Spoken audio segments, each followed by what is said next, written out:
Hey guys, how's it going? Thinking Believer here. Just wanted to give two quick points before this video came on. Hey, say hi to my friend Richard Perry here.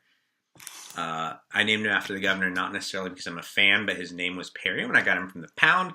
And then my wife liked the name Richard. So, quick points before we start this video because it is controversial. And I'm not trying to make it that way. But I think these are important issues of our day that are really important to talk about. So first point is, I don't take any of this lightly. These are all, not all, but most of these things have had family or really, really close friends who are like family who have wrestled with these issues. So I know they're not easy, and that's why I want to have the discussion. And then secondly, these are just over the years, where I've kind of come out on some of the issues. So I'm not saying this is right. So that's kind of like point 3. If you are one of the fundamentalist Christians I talk about in this video, who's almost, I guess you'd say, more Jewish in that you put huge emphasis on Old Testament teachings, almost more so than New Testament, in how you act, about these issues. Or if you are on the opposite end, and you're probably making videos on YouTube, if you're an agnostic or an atheist who is almost religious, and I mean that in the more colloquial sense of, he religiously washes his car, about these issues. Because I want this whole community of people who are thinking about their doubts, who are thinking about agnosticism. And I say thinking believer, not necessarily about religion, because this isn't totally what I envision the channel will be about. Alright, so, disclaimers out of the way. Let's get to the meat and bones of the issue.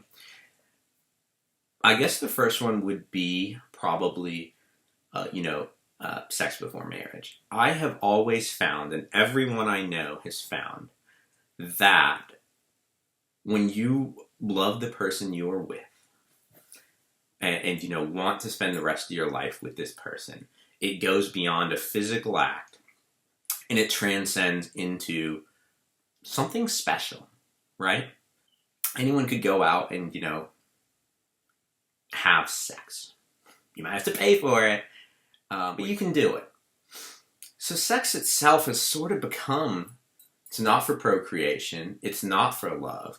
In our society, it's sort of become just an act like anything else, getting breakfast almost. I'm not criticizing breakfast, all the breakfast lovers, or, speak badly of breakfast before marriage. So that leads me to cohabitation and, living together before marriage and living together if you're not married and not planning to have children and have a family. So the Bible should be, viewed as a historical text. So back then, we need population growth in so many countries now, actually, first world type countries, that governments are encouraging marriage and encouraging having children, things like that. So that's, one, I think reason the Bible is so for that. Let's talk about the gay issue. Fundamentalist, Christians, and I say who God hates gays. I don't think God hates anyone. Not to say in Old Testament times, if he gave his people warnings and, they weren't heeded, he would react and have a reaction to that.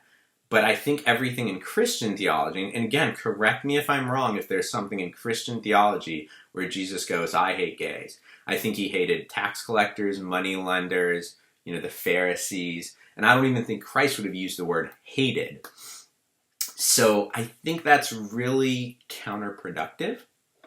And just, I don't know why you guys do that. Because, Christ won people over. Think about it this way. You guys probably know the Bible even better than I do, a lot of Christian fundamentalists. And why was Christ so successful?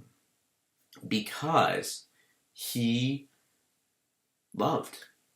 Even people, the worst sinners at the time, people who now would be in jail, would probably be dead. He loved on these people, and he won their hearts that way.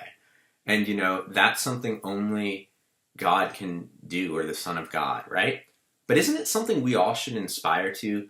I think that's why Pope Francis is so, I don't want to say popular, but why he's resonating with so many people now. Because he loves the whole who am I to judge? Exactly right. On your day, if you, choose when you meet your maker, if you've made bad decisions and not, atone for them, and I want to, bad is such a pejorative word. If you've made decisions that were morally questionable, then, you have to deal with that. And I'm not going to sit here and judge you. I'm going to love you. I'm going to treat you with kindness, with respect. Treat you as, someone who right now probably identifies as Christian in the broadest sense of the word. A follower of Christ, and his teachings were to love. So there's that. And I know you guys are going to cherry pick verses, where, Christ was a little bit more aggressive. But there's so many others that counteract that. Peter had the very human reaction, if you think about it, of cutting off, the ear, right? And what did Christ do? He's like, no, and puts the ear right back on. And that account just tells you probably how we should act. Shall I forgive 7 times, 7 times 7, or 77, or everybody has different interpretations of that. That's how we should act as Christians. And as agnostics and atheists, don't judge. Someone on my channel told me, don't judge all agnostics or atheists by the people on YouTube. And I would say that's very true of all Christians too.